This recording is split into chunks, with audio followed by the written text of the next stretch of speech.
Анализ показывает, что у нас лучшее законодательство с точки зрения соблюдения гендерного равенства и прав женщин в сравнении с соседними странами Центральной Азии.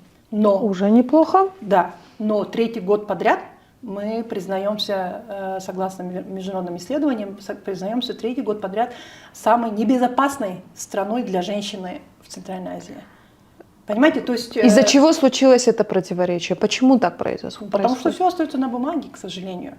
Все остается на бумаге, и на бумаге у нас все хорошо, и в отчетах, которые представляются там уже президенту там, и нашим депутатам.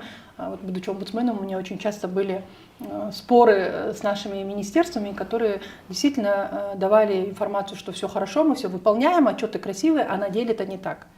Да? И вот это, то, что страна небезопасная для любой девочки, для любой женщины, оно и распространяется на нас. Новостные порталы подтверждают это, то есть количество информации о насилии в отношении женщин, мы говорят сами же за каждый себя. день на себе испытываем. Да. Знаете, вот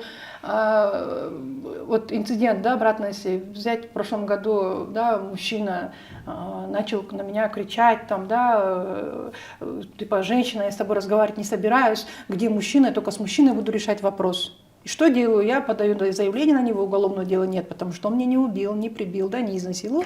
Убьют потом приходите? То есть вот. Это стереотип работает в отношении правоохранительных органов по-прежнему? Ну это высокий уровень же, потому что, к сожалению, до сих пор женщин, которые сталкиваются... Ну вот последний кейс Сосель, да, бывший муж, который отрезал ей уши и нос, показывает, что она же обращалась в правоохранительные органы.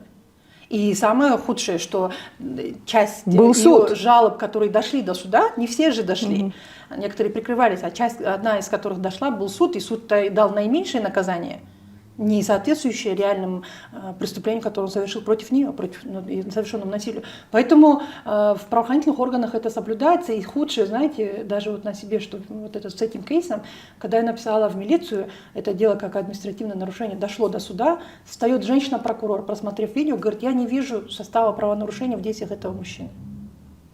Понимаете?